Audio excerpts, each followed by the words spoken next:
In this video, we'll see how well Calamity works if we combine it with other mods. There is nothing wrong with combining content mods like Calamity with other mods like Mod of Redemption. I don't understand why some people think it is a crime to mix content mods with each other. It is a perfectly acceptable thing to do if you mix and combine big content mods with each other, like Calamity with Thorium mod. Granted, you take the risk of your team mod loader crashing and a broken balance on your game progression. And in this video, I'll explain why. But if this video were to be summed up, combining mods can be awesome and give you a whole new experience. Imagine fighting Calamity bosses as Iron Man. This is only possible if you combine mods. But before we continue, a word from our sponsor, Call of Dragons. Call of Dragons is a game with a world filled of fantasy races with 3 factions to choose from: the cunning humans, the strong orcs, or the magical elves. In this vast, beautiful fantasy realm, tame and harness the power of dragons and use them to conquer more land. Build your own fantasy city with strong defense in a world filled with wonders to explore. Train and command behemoths to aid you in battle, with tons of variety of them. Deploy your Hydra and fill the battleground with a poisonous mist. Bring forth the magma demon to heal your forces, or summon the flame dragon for some serious firepower. Train your heroes with unique skills and unleash their powerful abilities to wipe out your opponents. With many ways to fight and huge battles on a true 3D terrain that shapes your gameplay. With the right strategy, you can turn any situation into your advantage. It also has PC and mobile crossplay, and that's just scratching the surface. All these features come together to create an epic fantasy battle experience that allows you to wage war your way. Magic Monsters Mastery. Experience the original, immersive, epic fantasy world. Use the promo code PlayCOD now in-game to get special rewards. Download Call of Dragons now using my link in the description. Thanks Call of Dragons for sponsoring this video. Alright, back to the video. Let's first start with world generation.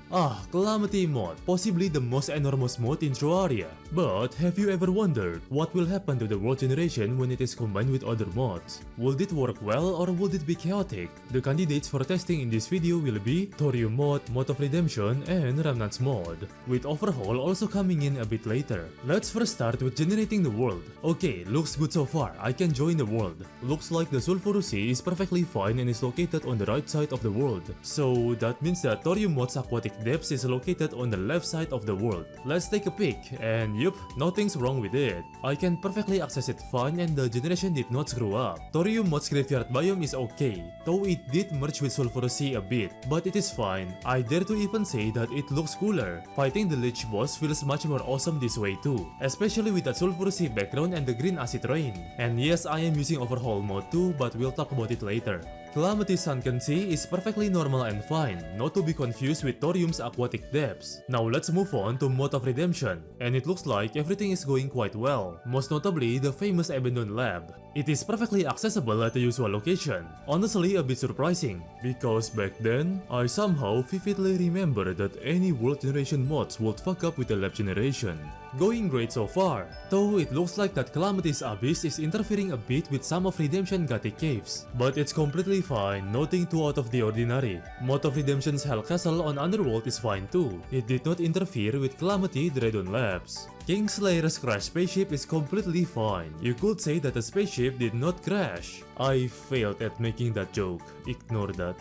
Out of curiosity, I decided to enter the Shade Soul dimension, and yeah, you can still enter it fine. Mixing mods did not interfere with any subworlds. And by the way, Sick and Spooky Dimension, I can't wait for the full release. Just out of pure silliness and curiosity, I decided to blow up Redemption nuclear bomb on the Sulfurous Sea biome. In the process, I killed myself, but the result is the background changing to fit the wasteland biome, so the air is filled with gamma radiation. But as you can see from the explosion crater, it looks like the Sulfurous Sea itself isn't affected much.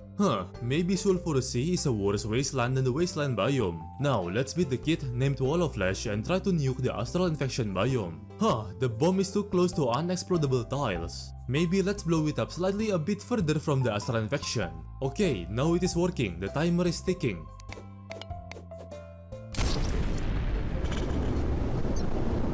Looks like the surrounding biome and air are filled with nuclear gamma radiation. Perfect. But it looks like the astral blocks and background did not really change, which unironically looks oddly impressive. Fighting Astrodeus in here feels like the player is trying to survive a nuclear space apocalypse in the Terraria world. Very cool! Okay, now let's take it to the next level by adding in Remnants mod, also known as the biggest world generation mod in Terraria, and also the Inferno mod because why not. I was so afraid that my team mod would crash. It took 5 minutes to generate the world, but luckily it did not crash. Already at the first glance, the world seems much more exciting and filled. Remnants mod is a Terraria mod that is purely dedicated to expanding and adding tons and tons of new structures and exploration aspects into Terraria, and it is insane how good the structures are. I was so afraid that Remnants would fuck up Calamity world generation, but nope, it did not. For example, the Brimstone Crack biome is totally fine, it did not merge with Remnants health structures. Calamity Dragon Labs did not collide into any of Remnants cave structures or mineshaft. It looks like that Infernum's Profane Garden biome replaced Mod of Redemption's Hell Castle. But hey, I'm totally fine with that.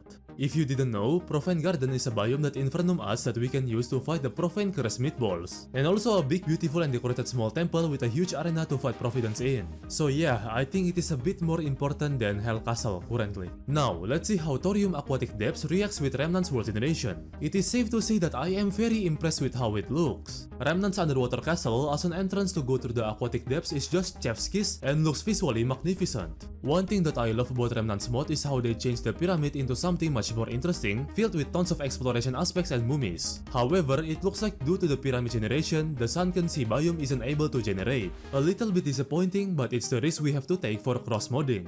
And not to worry, the temple to enter Infernum's desert subworld is fine. It didn't get erased by Remnants pyramid. There are a few structures collisions here and there, but it's totally fine. You guys should take a look at Remnants mod dungeons by the way. In my opinion, it looks so much damn better than the vanilla one. And I was surprised to see it not colliding with Calamity's dungeon arena mini biome. In fact, they support each other very well. The Sulphurous Sea is also perfectly fine, and the abyss underneath it is also fine, which surprised me because back then the abyss would be so buggy. The cool Calamity Dragon Labs are still there, Remnant structures did not replace or delete it, but it looks like Calamity's main planetoid won't generate with Remnants mod enabled, making a full playthrough impossible, so you might have to generate a new world for that. Finally, I don't have to make an arena to fight Jungle Dragon Yaron, because Remnants Jungle Sky Garden serves that purpose. Okay, so we have reached to a conclusion. World building in mixed mods is not too bad. In my opinion, the pros outweigh the cons. Some might say it is perfectly balanced. Now, how about gameplay mods? Let's use the Overhaul mod as a prime example. And oh my,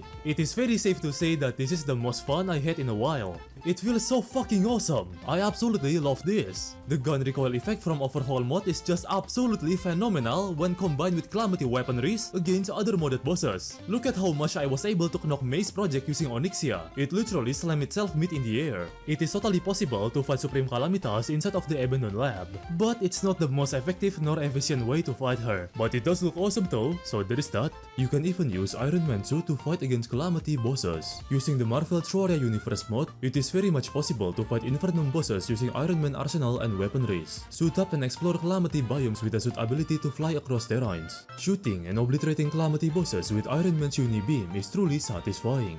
And if you're wondering how I was able to turn Terraria and Calamity into 3D like this, check out this video I made on Terraria 3D mod. Yup, it is now very possible to turn your Terraria and Calamity experience 3D. The possibilities are endless when mixing mods, but again, combine them wisely.